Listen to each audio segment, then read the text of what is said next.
Hello, and welcome to the Unsung Cyber Heroes TV network. I'm your host, Gary Berman. Our mission is to shine the light on the people and organizations who keep us safe online while at work, home, and school, and to serve as a networking platform for the cybersecurity and information tech community. We've learned that 62% of human communications is nonverbal. That's why we include a video feed, so that you have the option of seeing our guests or simply to just listen. That's also why we're called a TV network. We're all about information sharing and business-to-business networking. Our strategic plan is to be a force multiplier by introducing people and organizations to one another and to our audience based upon the principle that a rising tide lifts all ships. Today, we have a special guest, Kevin Tierney, the CISO of General Motors.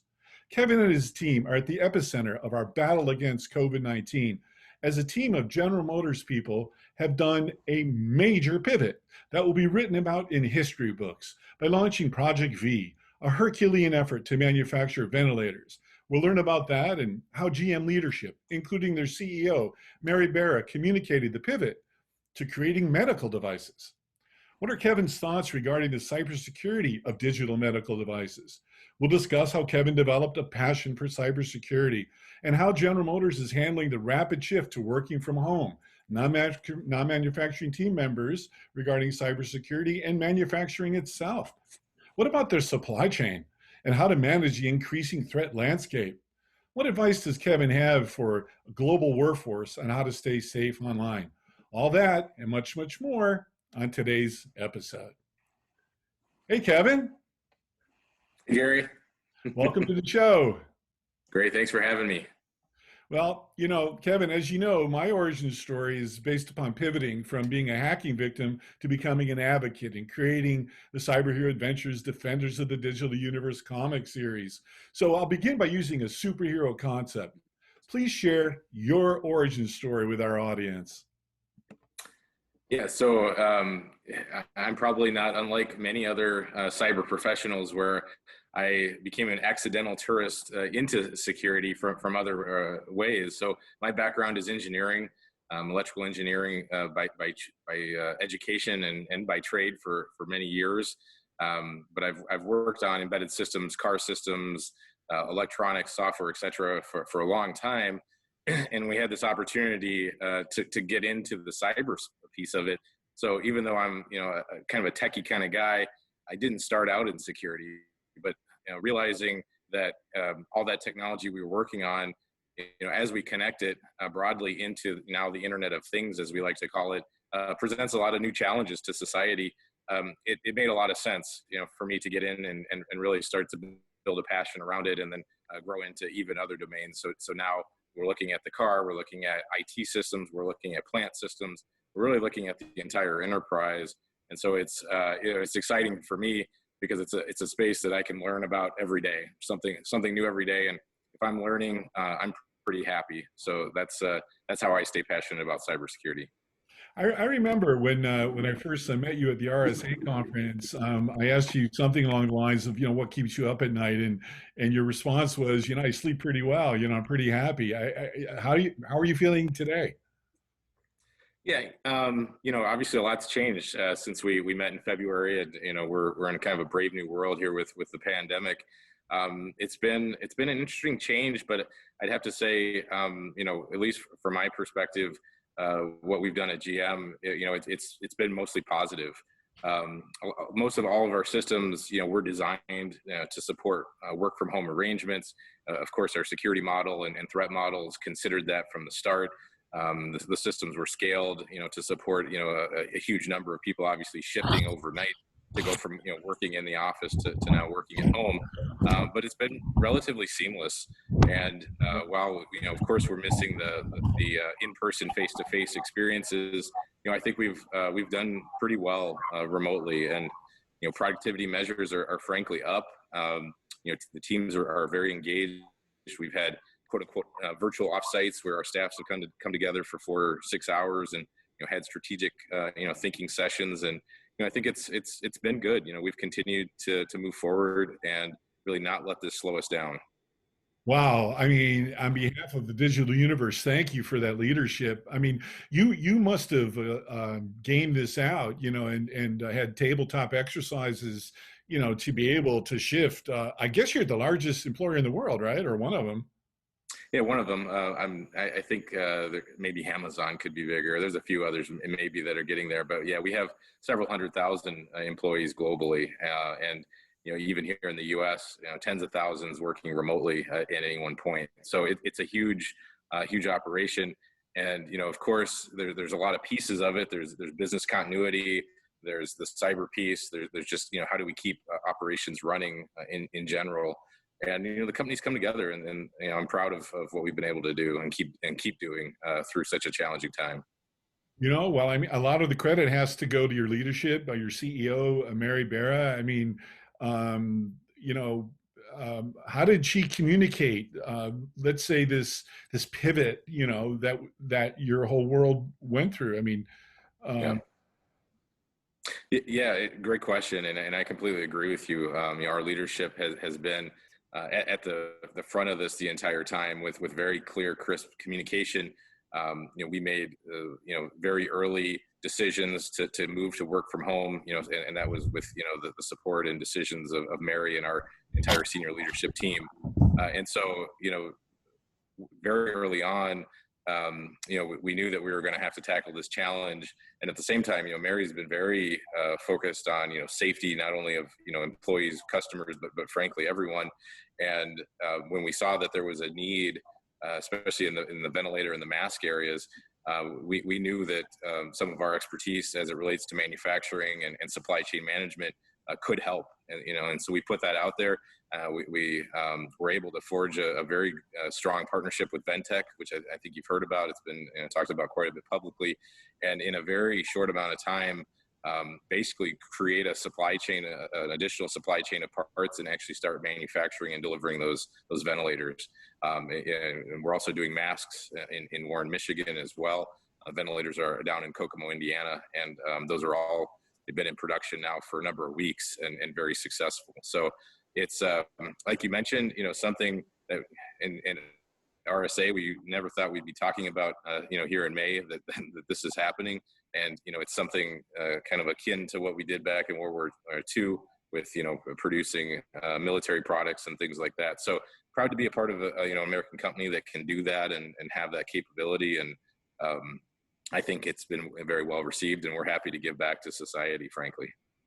I mean, that's an incredibly important thing that you just said, like even making it world, to World War II. I mean, this is a war with an unseen, enemy, with no geographic boundaries, with no, geopolitical interests whatsoever. No, nothing. I mean, just attacks everyone, and so how have you and Mary and your communications team been able to keep people focused and calm, in the midst, of this storm?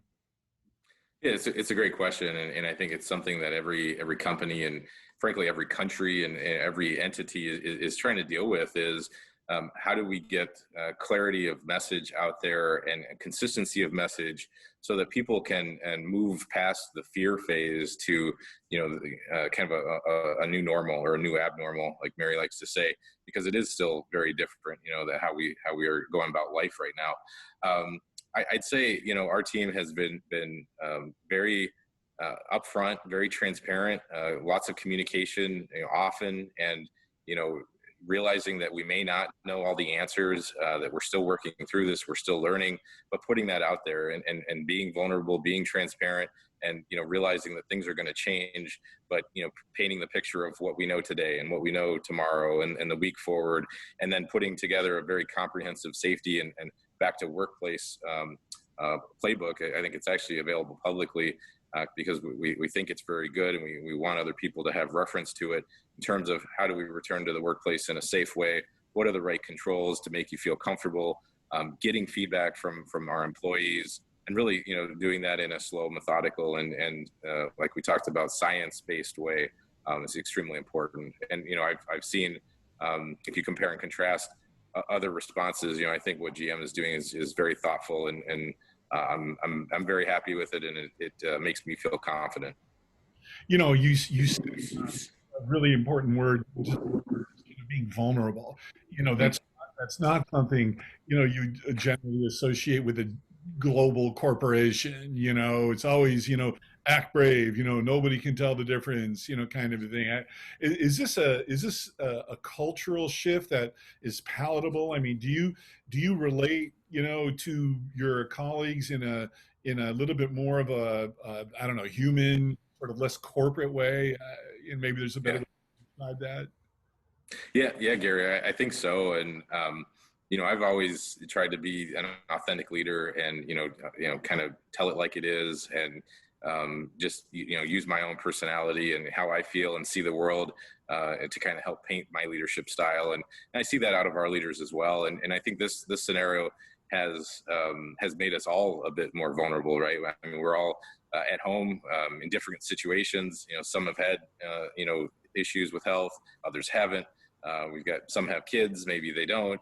Maybe others have older relatives or parents, and so we're all dealing with maybe different things. And so what I've seen is every time I'm on a call, especially if it's someone I haven't talked to in a while, we spend 5 minutes just checking in on each other, making sure that the family's going okay, and also just being okay with the fact we're at home. I've got my backyard behind me. My kids are probably bursting at the seams on the other side of the door and things like that, and that's just okay. That's the new norm, and it actually adds a little bit of humanity to what we do. Yeah, no doubt. So let me ask you to make a little bit of a prediction, and it's not like we have to make news here, on my little show. But this, could be news with this question. So based on what you just said and all the attendant benefits, of remote working, do you what is General Motors going to look like, in 6 months or a year? And I'm sure you've had those discussions. Yeah, it's a great question, Gary. And I will probably refrain from giving you a complete prediction on that because we Wait, are learning this. wait. Time out. My wife thinks I'm nuts. I mean, I'm 60 years of age. I do superhero comics, and I have a costume. I need to break some news. Right. So here's what I see. It's going to be a slow progression back to workplace, as we like to say it, especially for those of us that can do our job remotely. Myself included. If our primary tool of interface is our phone and our laptop, I think we're going to spend a lot of time remote, and I think even going forward, there'll probably be more remote work, for the long haul, frankly. Now, we're a little different, right? We're a large company. We have physical things that we build, though, right? We're not just a software company, even though we are focused in software and technology, but we are focused on software and technology that make things go and spin and do cool things. And when you do that, well, you have to have a plant, you have to build them, you have to develop them, you have to test them, and oftentimes that requires lab work, test work where you're working with physical properties at the proving grounds, et cetera, et cetera, et cetera. And so, we have I'll say a very hybrid approach, because we have to have people working on the products, or else we're not going to make progress. But those of us that can work remotely periodically will. And I think it's going to be, kind of dependent on, what in the company you're doing, what you're doing that day, how how you need to interact with whoever you're working with. Maybe some things still require travel, but other things we can do virtually, just like this conversation.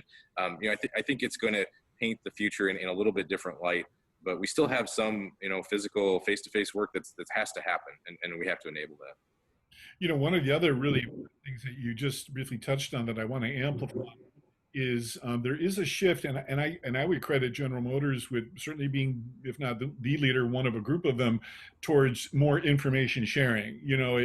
One of the things I learned as a victim of cybercrime is that the criminals share information freely. And sort of the good people, don't, because of intellectual property and things like that. Why don't you share with our audience a little bit about the Auto ISAC, because they might not know what that is and what is its mission. Yeah, no, great question. And the Automotive ISAC. ISAC stands for Information Sharing and Analysis Center. And these are entities. They're actually, it's not just for automotive. There's many different industries that have these ISAC groups, and they're kind of spun out of the Department of Homeland Security. What they do is they allow an industry in a non-competitive way to get together and, like you said, share information. So we look at cybersecurity as really not competitive. If any one of us have cyber issues, it's going to be bad for the industry. It's going to be bad for society. And really, we look at it as a team sport. And so I chair the ISAC. I started in January, took over as the chair for the organization. Faye Francie is our executive director based in Washington, D.C. And it pulls together the vast majority of the auto manufacturers here in the country and frankly, most globally, and many of our suppliers that deliver the pieces and software and the components and the systems that make up our vehicles. And what it does is it allows us to learn from each other, allows us to share information that might help us avoid a cyber incident in the future.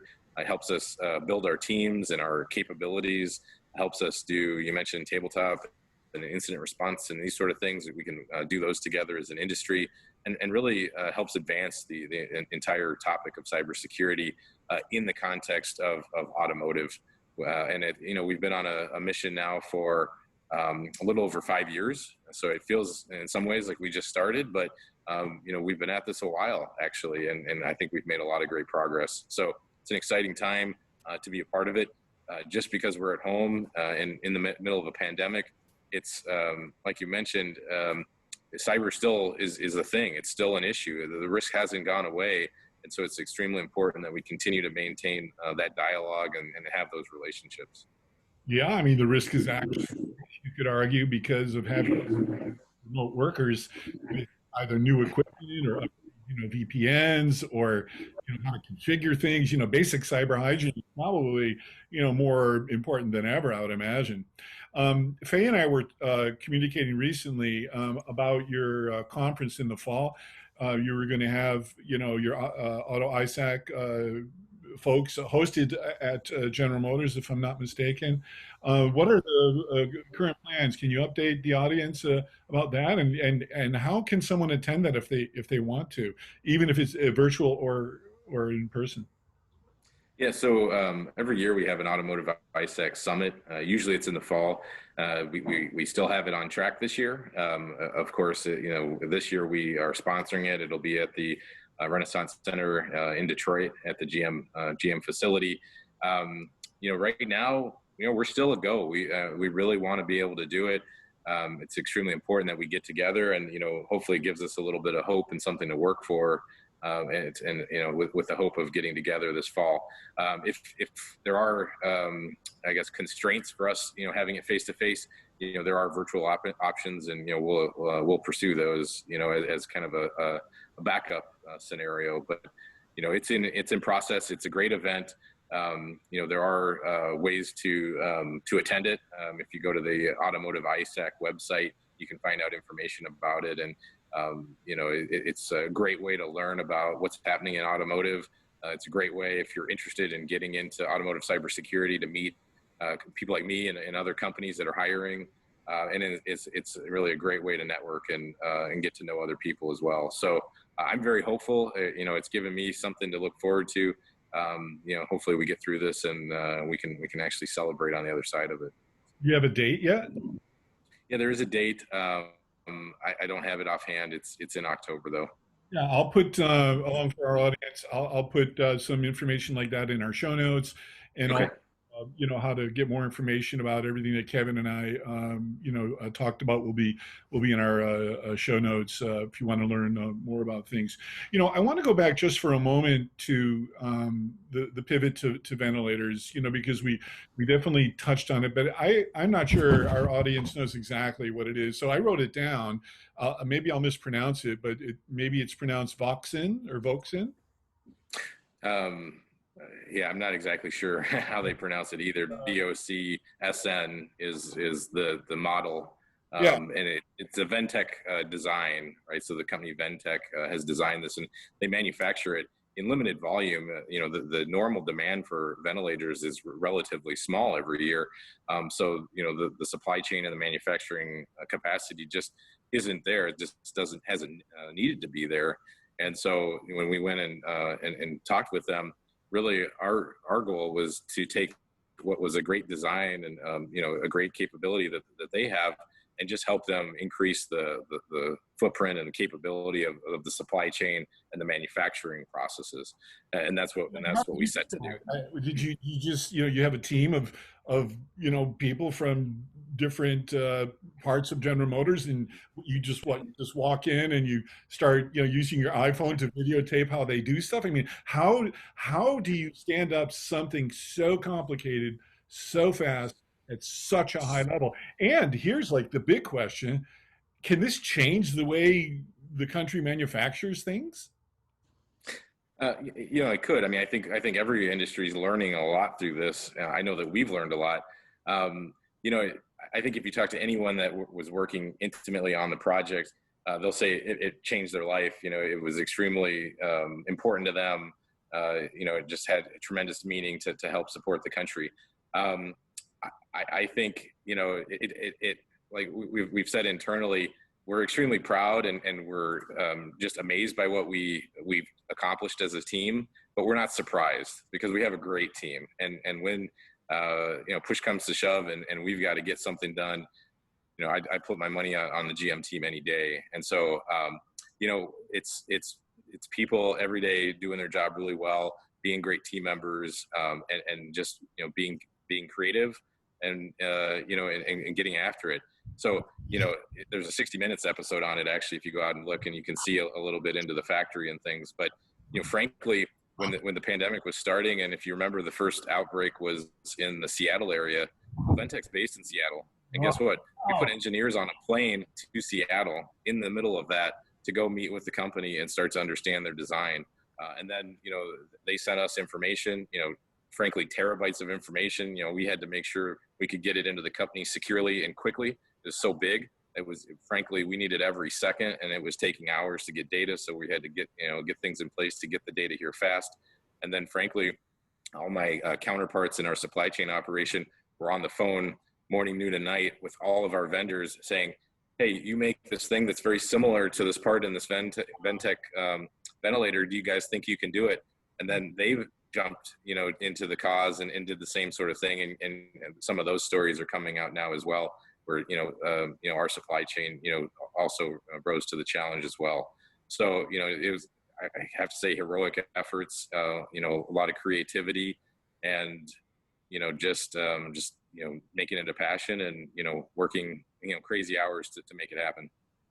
It really just to the human spirit, and the importance in having a mission, that people believe in, and you see in big companies, little companies, a mission statement, but that's different than living it the way that your team did.